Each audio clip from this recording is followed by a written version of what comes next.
ये आकाशवाणी रायपुर है। छत्तीसगढ़ी समाचार बुलेटिन के संग ललित साहू के जय जोहार। अब सुनाओ आज के प्रमुख समाचार। बलौदाबाजार जिला में हुए तोड़फोड़ और आगजनी के घटना ले लेके मुख्यमंत्री विष्णुदेव साय रायपुर में एक ठन उच्च स्तरीय बैठक लीन। केंद्र सरकार डाल ले राज्य में जून महीना भर 1,39,750 करोड़ रुपया के कर धनराशि जारी कर दे गए है और केंद्र सरकार में छत्तीसगढ़ के बिलासपुर सांसद तोखन साहू शहरी विकास और आवास राज्य मंत्री बनाए गए हैं। अब समाचार विस्तार ले।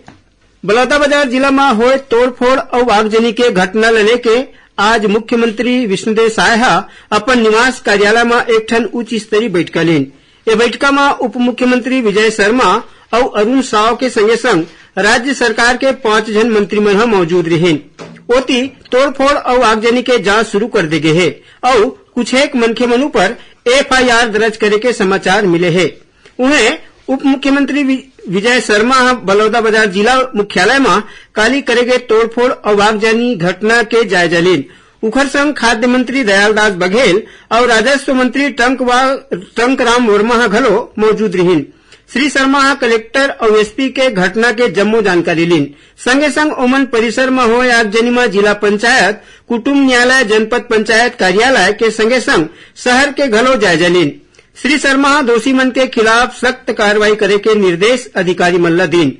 ओमन कीन की पाछू महीना अमर गुफा में जैत खाम ला क्षति पहुंचाए गे रहीस, जेमा पुलिस टीम के जांच ले असंतुष्ट होके समाज के लोगन मन जांच के मांग करे रहीन। ओमन बताइन कि जम्मो किस्म के चर्चा करे के बाद न्यायिक जांच के घोषणा मुख्यमंत्री के निर्देश में करे गे रहीस, जेमा समाज के लोगन मन संतुष्टि जाहिर करे खातिर मुख्यमंत्री ला धन्यवाद ज्ञापित करे बर एक ठिन कार्यक्रम राखे गे रहीस। इही दौरान कुछ असामाजिक मनखे मन भीड़ में खुसर के आगजनी के घटना ला अंजाम दीन। एकर जांच करे जाथे और दोषी मनु पर कड़ा कार्रवाई करे जाही। खबर के मुताबिक बलौदाबाजार जिला में 16 जून तक धारा 144 लागू कर दे गए है। मुख्यमंत्री विष्णुदेव साय बलौदाबाजार हिंसा में घायल हुए पुलिस जवान संदीप खलको के जल्दी स्वस्थ होने के कामना करे है। मुख्यमंत्री के निर्देश में श्री खलको ला अपोलो अस्पताल में भर्ती कराए गए है, जिखर वहां बढ़िया इलाज चलत है। खबर के मुताबिक IG संजीव शुक्ला, कलेक्टर अविनीश शरण और पुलिस अधीक्षक रजनीश सिंह अस्पताल के दौरा करके श्री खलखो के हालचाल जानीन। केंद्र सरकार डाले राज्य मल्ला जून महीना भर 1,39,750 करोड़ रुपया के कर धनराशि जारी कर दे गए है। एमा छत्तीसगढ़ ला 4,761 करोड़ रुपया ले ज्यादा की राशि आवंटित करे गए है। वित्त मंत्रालय है कि इनकी ये राशि छत्तीसगढ़ राज्य मन ला विकास और पूंजी संबंधी खर्चा में तेजी लाए में मदद करही। 2024-25 के अंतरिम बजट में राज्य मन ला कर हस्तांतरण करे खातिर 12 लाख करोड़ रुपया ले ज्यादा के प्रावधान है। वित्त मंत्रालय बताइन कि ये किस्त के संगे संग केंद्र सरकार 10 जून तक राज्य मन ला 2,79,000 करोड़ रुपया ले ज्यादा के धनराशि दे गए है। केंद्र सरकार के मंत्रिमंडल के विभाग ला बांट दे गए है। खबर के मुताबिक राजनाथ सिंह ला रक्षा मंत्रालय, अमित शाह ला गृह और सहकारिता मंत्रालय, नितिन गडकरी ला सड़क परिवहन और राजमार्ग मंत्रालय, निर्मला सीतारमन ला वित्त के संगे संग कारपोरेट कार्य मंत्रालय, उन्हें डॉक्टर सुब्रमण्यम जयशंकर ला विदेश मंत्री के पदभार सौंपे गए है।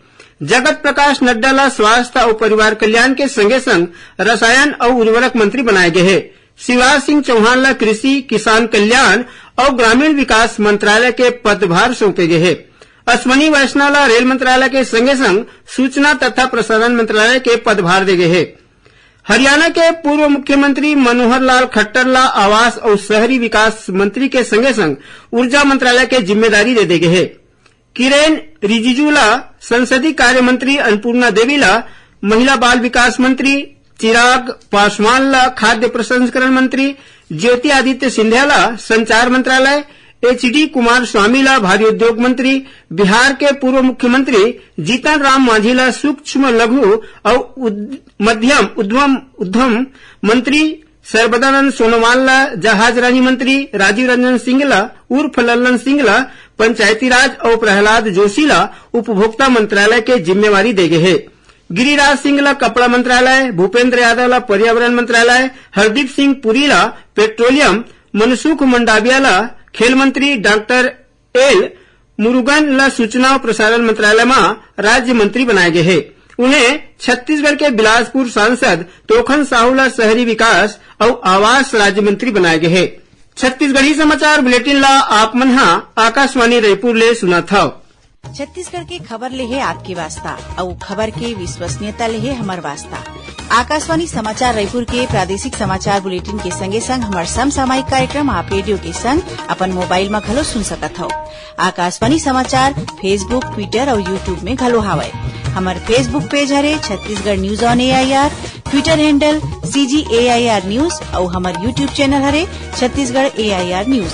तो अब रेडियो के संगे संग आपके मोबाइल के माध्यम ले हम आप तक पहुंचत हन। छत्तीसगढ़ के हर खबर पर सुनत रहो आकाशवाणी समाचार। अब आगू बढ़बो बातें समाचार कोती। केंद्र सरकार डाले ग्रामीण और शहरी परिवार मन बर आवास के जरूरत ला पूरा करे खातिर 3 करोड़ के उपराहा मकान दे जाही। कल नई दिल्ली में नवा बनाए गए NDA सरकार के पहली बैठक में फैसला लेगिस। केंद्र सरकार पात्र गांव वाले मन और शहर के परिवार वाले मन ला बुनियादी सुविधा देवाए खातिर बछर 2015 ले प्रधानमंत्री आवास योजना शुरू करे है। ये योजना के तहत पाछू 10 बछर में पात्र गरीब परिवार के मनखे मन बर कुल 4 करोड़ 21 लाख मकान बनाए गए हैं। राष्ट्रीय परीक्षा एजेंसी NTA के महानिदेशक सुबोध कुमार सिन्हा देश भर के मेडिकल प्रवेश परीक्षा नीट के उम्मीदवार मन ला आश्वासन दे है कि 6 ठन परीक्षा केंद्र के 1563 उम्मीदवार मन के परिणाम मन के दोबारा पूरक अंक परीक्षा के सेती उखर मन के रैंकिंग प्रभावित नहीं हुआ। आकाशवाणी समाचार ले गोट बात कर सिंह कहिन कि यह मामला के जांच करे खातिर 4 जन सदस्य वाले उच्च स्तरीय समिति बनाए गए हैं, जौन 1 हफ्ता के भीतर अपन रिपोर्ट ला पेश करही। काली अंतर्राष्ट्रीय बाल श्रम निषेध दिवस मनाए जाही। ए मौका में विष्णुदेव साय संदेश जारी करत कहिन कि लइका मन हमार देश के भविष्य हरय और समाज के अमूल्य धरोहर हरय, जेकर देखभाल करे के जिम्मेवारी हम सब्बो जन लोगन मन के हरय। ओमन अपील करीन है कि नान्हे लइका मन तीरन मजदूरी झन कराए। राजधानी रायपुर में आज ले लोक निर्माण विभाग कोती ले रायपुर और दुर्ग संभाग के अभियंता मन बर 4 दिवसीय प्रशिक्षण कार्यक्रम के शुरुआत करेगी। प्रशिक्षण के उद्घाटन सत्र में राज्य के उप मुख्यमंत्री अरुण साह कीन की सड़क और पुल पुलिया बनाए खातिर नवा तकनीक के जानकारी ले अभियंता मन के काम और ज्यादा बढ़िया हो जाही। विधानसभा अध्यक्ष डॉक्टर रमन सिंह की अगुवाई में आज विधानसभा सचिवालय में स्वास्थ्य मंत्री श्याम बिहारी जायसवाल और उप मुख्यमंत्री विजय शर्मा के मौजूदगी में प्रदेश के स्वास्थ्य व्यवस्था और मेडिकल कॉलेज मन के सुविधा में विस्तार ले गोटबात करेगी। विधानसभा अध्यक्ष राज्य के मेडिकल कॉलेज मन में विशेषज्ञ डॉक्टर मन के कमी ला लेके चिंता जताइन है। संगे संग ओमन ये डॉक्टर मन के मानदेय बढ़ाए और नियमित करे के जरूरी निर्देश दिन। स्वास्थ्य मंत्री विधानसभा अध्यक्ष के सुझाव ऊपर एक ठन समिति बनाए के निर्देश दिन। रायपुर के इंदिरा गांधी कृषि विश्वविद्यालय में काली 3 दिन तक चलैया राष्ट्रीय आमा महोत्सव के कार्यक्रम करे जाही। एमा 150 ले ज्यादा आमा के प्रजाति मन ला दिखाए जाही। ए महोत्सव में छत्तीसगढ़ समेत देश के कई ठन राज्य मन के आमा के खेती करैया मन शामिल होही। ए महोत्सव के उद्घाटन राज्य के कृषि मंत्री राम विचार नेताम करही। आखिर में प्रमुख समाचार एक गांव फेर। बलौदाबाजार जिला में हुए तोड़फोड़ और आगजनी के घटना ल लेके मुख्यमंत्री विष्णुदेव साय रायपुर में एक ठन उच्च स्तरीय बैठक लीन।